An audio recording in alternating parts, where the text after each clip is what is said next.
first sound was a hiss, sharp, deliberate, coming from my equipment shed before sunrise.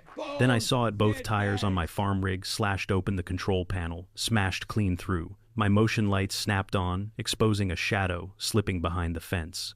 I grabbed Rosie, my shotgun, and followed the fresh tracks cut into my dirt. Whoever came onto my land wasn't hiding their intentions. But just as I raised the barrel, a county patrol truck skidded in. Sheriff Cole Ramirez, the man who's handled every serious case in this county for 20 years, stepped out and said, "Mark, your pond wasn't targeted by mistake." Dana Crowell didn't introduce herself with a smile. She introduced herself by stepping past my gate without permission. That was the first thing I noticed. Clipboard tucked to her chest, heels too clean for country dirt, and eyes scanning my land like she was appraising something she already believed she owned. "Mr. Reddick," she chirped, stopping a few feet onto my ranch. "I'm the president of the Canyon Ridge Meadows HOA. We're reviewing perimeter aesthetics." Her first action wasn't talking. It was lifting her phone and snapping a photo of my barn without asking. That told me everything. I leaned on the fence, letting her know she was already somewhere she shouldn't be. For one sentence, I gave her what little background she deserved. "This ranch has been in my family longer than your subdivision's been on a blueprint," I said. "And it's not under any HOA."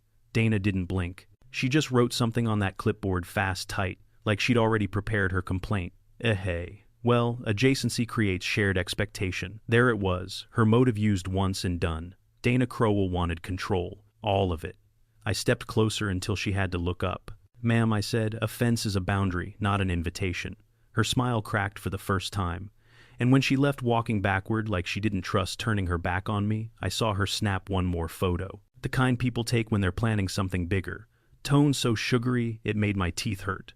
One man in pressed jeans leaned on my gate. "Just checking in, Mark. Some folks have concerns about rustic structures." Another woman held a laminated flyer about visual harmony. She talked like my barn was a fire hazard simply for existing. I didn't argue. I just added entries to the spiral notebook I kept on the kitchen counter. My grandfather drilled that habit into me: don't get loud, get proof. So every time someone approached my fence, I wrote it down, time description, exact words. By the fourth visit, their pattern was predictable. They never stepped fully onto my land. They always mentioned expectations. They always glanced at the house like they were searching for something to criticize. No threats yet, no orders. Just a steady drip of pressure meant to soften a boundary. But boundaries don't soften out here. They crack or they hold. The shift from talking to trespassing happened without warning. I was repairing a hinge on the corrals when I heard camera shutters plural. 2 Canyon Ridge residents, a man in a golf shirt and a woman wearing office flats, stood inside my fence line, taking photos of my working pens. "You're on my land," I said. They froze like they'd been caught shoplifting. The woman stammered something about property review, but her hands never stopped recording. Before I could step closer, a faint buzzing rolled across the pasture. A quadcopter drifted over the hay yard, sleek black, and low enough to ruffle the loose straw. It hovered above my barn like it was mapping weak points. I bent down, grabbed a handful of gravel, and threw. The stones pinged off the drone's shell. It jerked upward, spun, and zipped south straight toward Canyon Ridge Meadows. I didn't yell after it, didn't threaten, just logged the incident and checked my cameras. Because I work my place sun up to sundown, I catch everything. Every shadow, every footprint, every mistake people make when they think rural means unwatched.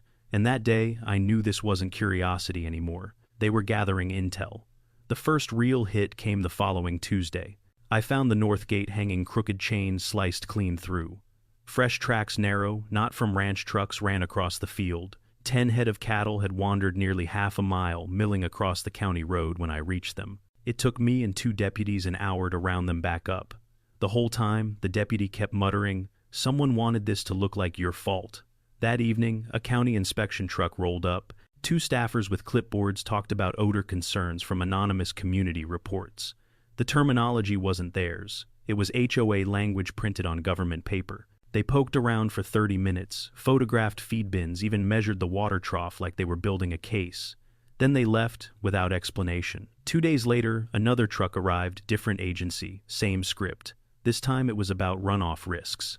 I walked them right to the southern gate, where someone had dumped construction debris into my pasture: drywall, scraps, metal, rebar, broken tile. When an officer tried implying I'd put it there, I pointed to the trail camera 6 feet overhead.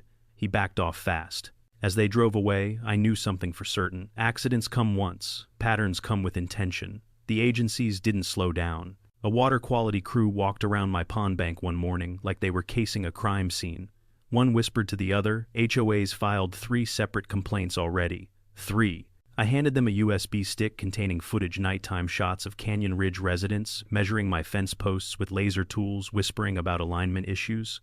They didn't comment, but the younger inspector's jaw tightened. As they left, one said quietly, "You might want to keep everything recorded. This feels coordinated."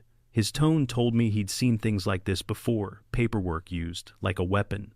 I wasn't surprised. Years ago, a clerical error had almost stripped my family of a small pasture lot. We fought it and won, but the lesson-stuck bureaucracy can bite harder than any coyote. So I doubled my record keeping. New camera angles, daily logs, copies of every interaction. I could feel Canyon Ridge tightening the pressure, trying to create a narrative where I was reckless, unsafe, unfit to manage my own land. They weren't just coming after my ranch. They were building a case to take it. The morning, everything snapped. I smelled rubber before I saw it. Both back tires on my main farming rig were slashed, deep clean, intentional. The irrigation controller I'd replaced last month was smashed in the shed, wires yanked out like someone wanted to blind my system. Tracks in the dirt showed how they came walking in through a washout ditch where the grass grows tall and cameras don't quite reach. I didn't shout, didn't rage. That kind of anger is a tool, not a reaction. I fixed coffee, sat on the porch, and waited. Half an hour later, a county patrol truck rolled in. Sheriff Cole Ramirez stepped out with a look I hadn't seen since the wildfire 10 years back. The look of a man delivering news nobody wants. "Mark," he said, "we've got a leak inside Canyon Ridge." He handed me a small drive. One of their board members came forward. Says Dana and a couple others were discussing ways to trigger an environmental seizure on your land. They talked about your pond specifically. Fertilizer. Enough to set off state alerts. For a moment I couldn't speak. Not because of fear passed months ago. Because this was no longer harassment. This was attempted land theft engineered through sabotage. Cole looked at me hard. "You can't fight this with fences anymore. Get a lawyer and get ready." I closed my hand around the drive, and for the first time, the fight felt like it had shifted. Not on their terms, but on mine. The courtroom felt colder than the weather outside. Rows of people from Canyon Ridge had packed the back benches, whispering like the verdict was already written in their favor. Aaron Blake, my attorney, stood beside me, calm, razor-focused, reading over her notes one last time. Across the aisle sat Dana Crowell, polished like she was posing for a magazine cover, her board members lined up behind her like a personal choir. When the judge entered, everything snapped quiet. Aaron started fast. She displayed a single, still frame, one of Dana's residents climbing my fence with a laser tool. A few jurors leaned forward immediately. Over several months, Aaron said my client was subjected to a coordinated campaign, unauthorized entry, false reports, property damage, and attempts to trigger land seizure through fabricated environmental risks. Dana's attorney jumped in. "This is exaggeration. These were community safety observations. Then why were they done at 2 a.m, Aaron asked, clicking to a time-stamped video. The room shifted, shoulders tightened, eyes narrowed. Dana tried to maintain her poise, but her foot bounced under the table. She wasn't used to being the one evaluated. She wasn't used to anyone having proof. When the drone footage played, hovering over my barn, then angling directly at my hay reserves, the judge's eyebrows lowered a fraction. That was enough. I knew we had her attention, but the next phase would determine whether that attention turned into judgment or justice. Aaron didn't slow. She brought out the audio file next. Dana's voice filled the courtroom, speakers clear, cold, unhurried. "If he won't sell, make it unlivable. We only need one environmental flag. The pond's the easiest." Every whisper in the courtroom died at once. Dana's attorney objected, muttering about context, but the judge overruled him. Her eyes stayed locked on Dana, who had gone very still. Then came the witness who changed the entire room's temperature, Lucas Brandt. He walked to the stand wearing work boots instead of the expensive shoes he used to wear. He didn't look at Dana. He didn't look at the HOA board. He looked only at the jury.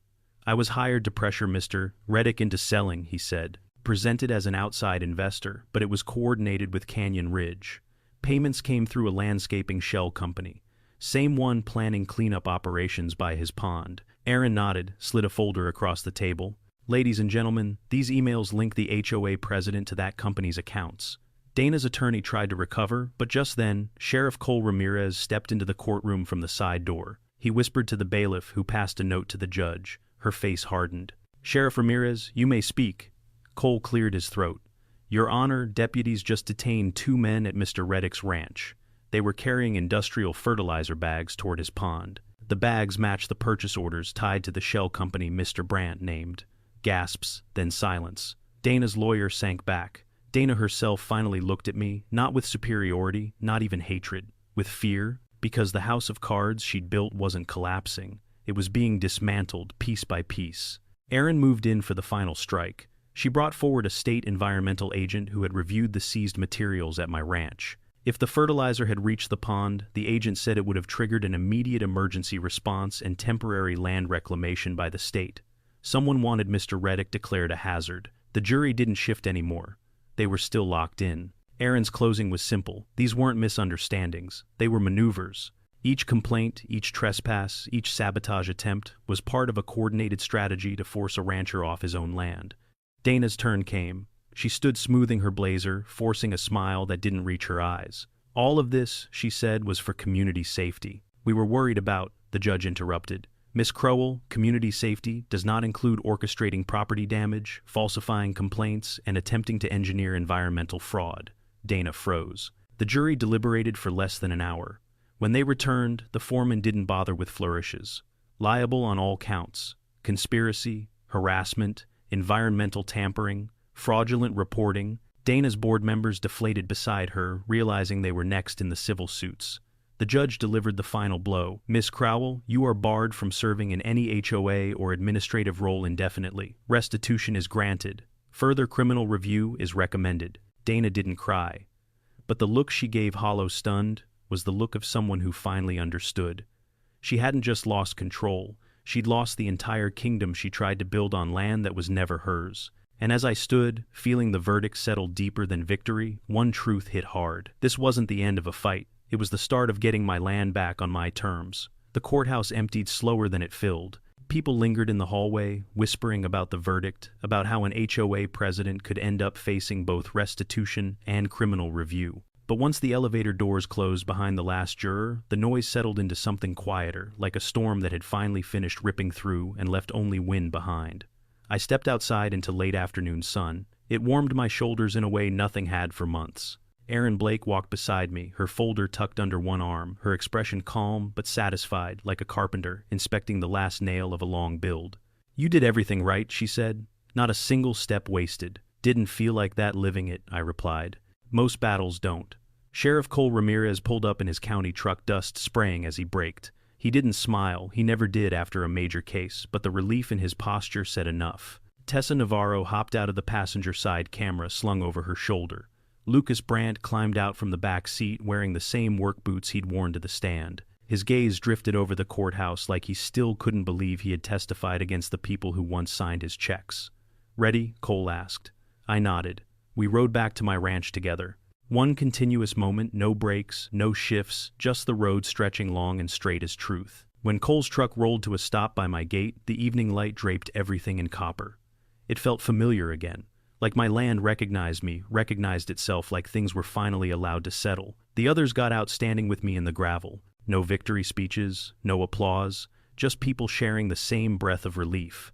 The first thing I did was walk to the fence line where the sabotage had begun months earlier. The new chain was already hung thick-welded, strong enough to stop anything short of a truck.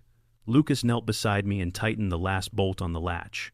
Figure this is safer than a sales pitch, he said. It suits you better, I said, and meant it. Past the fence, the field stretched open and steady.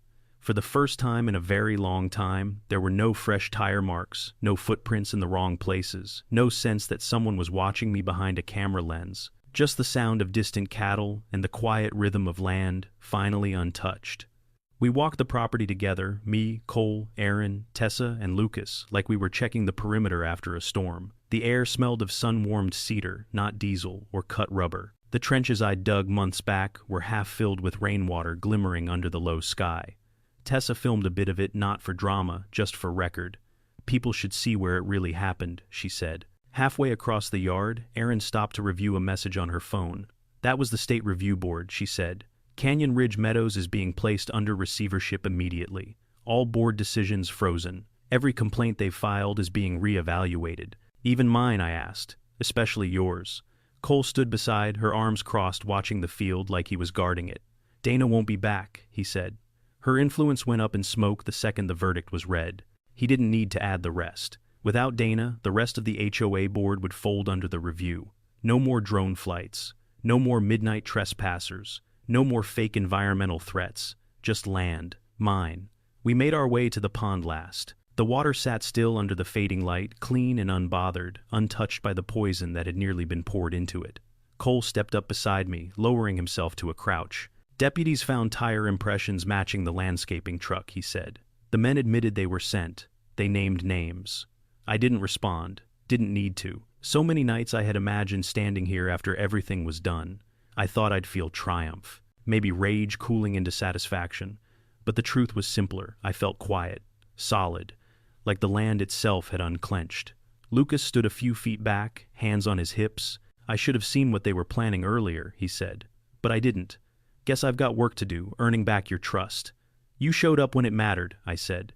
That's more than most. He nodded, eyes fixed on the water, and for a moment I saw something in him resolve, heavy but honest.